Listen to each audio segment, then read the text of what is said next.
Ավետիսյան, ձեր գյուղի ամենամեծ ու հիմնական խնդիրը ո՞րն է այս պահին համարվում։ Ուրեմն համար առաջինը ես ասեմ, եթե գյուղի ինքնստինքյան արդեն խնդիրները կան։ Դե գյուղերի մեծամասնությունը նախ համար առաջինը խմելու ջրի հարցն է մեկ, որը շատ մեծ դժվարությամբ է հասել մեզ, ճիշտ է։ Հիմա դուք ասում եք փակ դռներ, այդ փակ դռների համար առաջի պատճառը եղել է խմելու ջուրը։ Մենք խմելու ջուր սկզբից չենք ունեցել։ Հետո նոր 16 թվին արդեն շուրջօրյա ունենք խմելու ջուր։ Նախքան ջուր լինելը արդեն արտագաղթել էին։ Գնացել էին կեսը Ռուսաստան, կեսը Երևան, ու աշխատատեղի պակասությունն է, որոշ մարդիկ չեն կարող զբաղվել գյուղատնտեսությամբ, արուդավայրերը քիչ էին, մեր արուդավայրերի մեծամասնությունը մնաց Ախուրյանի ջրամբարի տակ, եւ մեր հողերը 300 հեկտար գտնվում են Խարգով տարածքում, մեր երկրորդ տարածքն է, որը հեռու է 40 կիլոմետր մեզանից, որը չի մշակվում։ Հենց համար առաջինը դա է պատճառը, հենց արտագաղթի պատճառը հենց դա է համար առաջինը։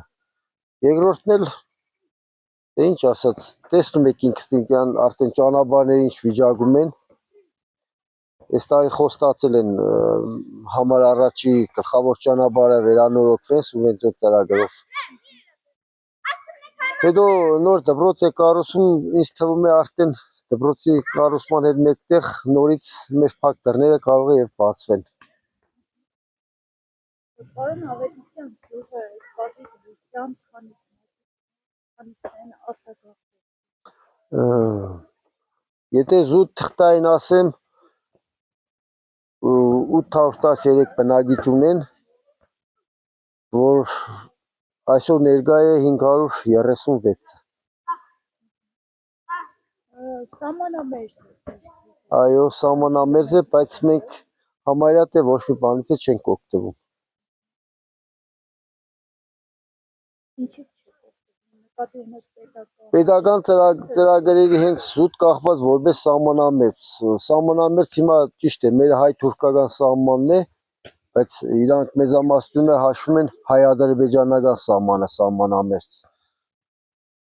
Սահմանամերձ դա նշանակում է բոլոր հարգու թուրքերը պետք է կիսվեն, ուսանողների վճարները պետք է կիսվեն, բայց չեն հաշվում։ Ոչ մի արտոնություն տրված։ Համարյա թե չէ, միայն կադաստրի կոմիտեում է միայն կիսվում։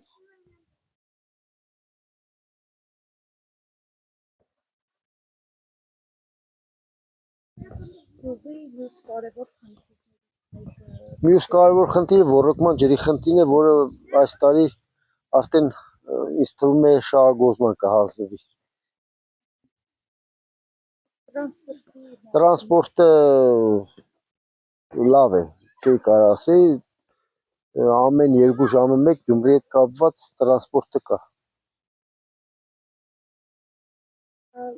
Ինչպես եք տեսնում զբաղվածության հարցը, ինչպես կլուծվի։ Աշխատատեղերը, Այո, եթե լինի գործարան, կա կարի գործարան, որը զուտ այս պահի դրությամբ փակվել է, պատճառը երևի ժողովուրդը երևի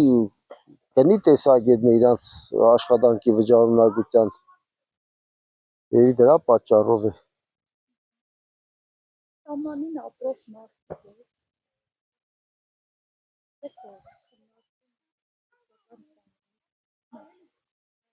եք ընդունում իշխանություն, պատկերացնում հայ-թուրքական գիտեսական է։ Ինձ թվում է երևի ճիշտ կլիներ հայ-թուրքական սահմանի բացումը։ Եթե կարաս ինչ-որ տուրիստական ճանապարհներով գնաս Թուրքիա, հենց տուրիստական պահով կամ առևտրային պահով, ինչ կարիք կա երրորդ հարստացնել երրորդ երկրին։ Օրինակ խոսքի Վրաստանին, եթե առևտուրը կատարում ես Վրաստանով, զուտ տամոժնու հարցը, ու հարստանա մեր Հայաստանը տամոժնու պահով։ Շատ տնտեսագետներ ասում են Թուրքիայի հետ սահմանի բացումը ուղղակի շնչացված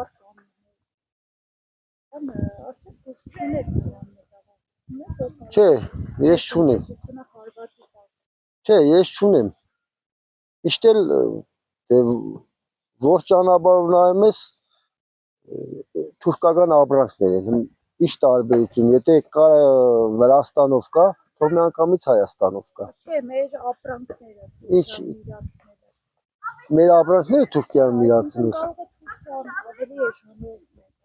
ապրանք առաջարկի, արդյունքում տեղական արտադրողը դուրս։ Հիմա ինքնստինքյան էլի շուկա մեծամասնությունը թուրքական ապրանք են, ինչ տարբերություն։ Ես գտնում եմ, որ ճիշտ կլինի։ Իմ տեսակետն է։ Որևէ խնդիրներ առաջանում են, սահմանին շատ մոտ է կապվում, երբևէ միջադեպ։ Չէ, չի ասի։ Ասենք անասունը արածելով գնացել է։ Եղել է դեպքեր, բայց հետ են տվել։ Հա։ Եղել է կողացել են, տարել են, ու մեր մոտից չի եղել, բայց մեր մոտից եղել է, հետ են տվել։ Բանակցությունների միջոցով հետ են տվել նորից։ Հարևանի պատկերացնում հարևանություն անելը եւ նույնիսկ ձեր անասունների վրա։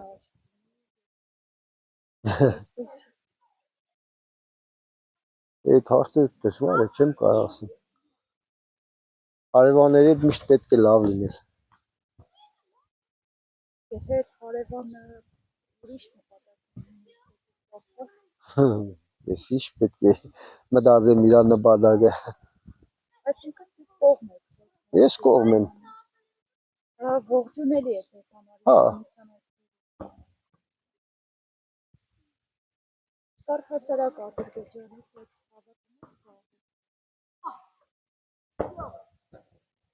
հետ դժվար է։ Իշխանությունները ասում են, անում են խաղաղության փոխաշրջան են բացում։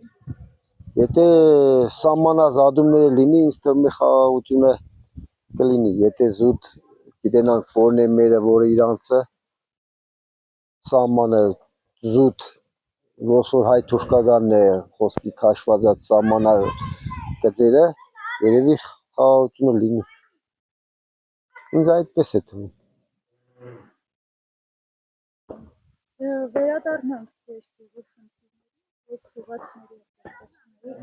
հասկացա, որ գյուղում մանկապարտեզ եւ չկա, երեխաների համար զբաղմունքի այս հարցը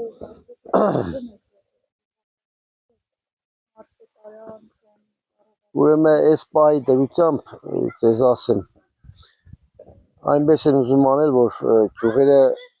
մի գյուղում լինի դպրոց, մի գյուղում լինի մանկապարտեզ, ոսկի մեր գյուղում հիմա դպրոց են կառուցում 3 գյուղի համար, հարևան 2 գյուղի համար, կարող է մի տեղ մանկապարտեզ բացեն, մեր գյուղի երեխաները գնան այնտեղ մանկապարտեզ։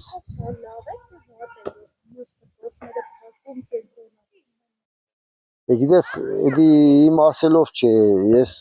ցանկանայի բնակչությունը շատ լինեն եւ ամեն գյուղ ունենա իր դպրոցը, բայց երբ դպրոցականները շատ քիչ են, ամեն մեկի համար, ասենք խոսքի 50-70 երեխայի համար, այդքան հսկայական դպրոց պահելը երևի իմաստ չունի։ Զուտ ծախսերի ներառումով։ Կարծում դպրոցը եթե փակվեց, դա եւս հանգեցնելու է Երևի կարող էլի, ես օրինակ կուզեի ամեն գյուղ ունենային իր դպրոցը։ Առաջարկություն ներկայացրել են որ իրենք էլ իրենց երկրին կառավարեն։ Գիտես ինչ,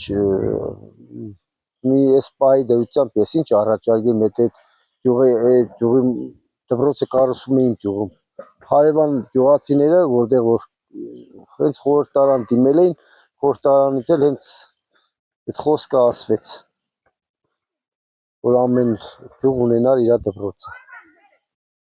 Մյուս կողմից էլ տեսնում ենք, որ իշխանությունները ինչքան էլ ասեն օպտիմալացումը լավ է, միավորումը լավ է, բայց դրա հակառակ էֆեկտը տեսնում ենք նույն առողջապահական ոլորտում, երբ մի քանի հիվանդանոցներ իրար վրա լցրեցին միավորը։ Արդյունքում ոչ թե բարելավեց, որակը այլ ստեղծվեց մի անհասկանալի շարժ։ Դե հիվանդանոցների կա ինչ կարամ ասել։ Էլի նույն Կարծում որ այս նախադեպով նույն իրավիճակում կարող է նաև տնտեսական հաջողություն։ Եթե տրանսպորտով պետք է բերեն տանին երեխաներին, ինձ թվում է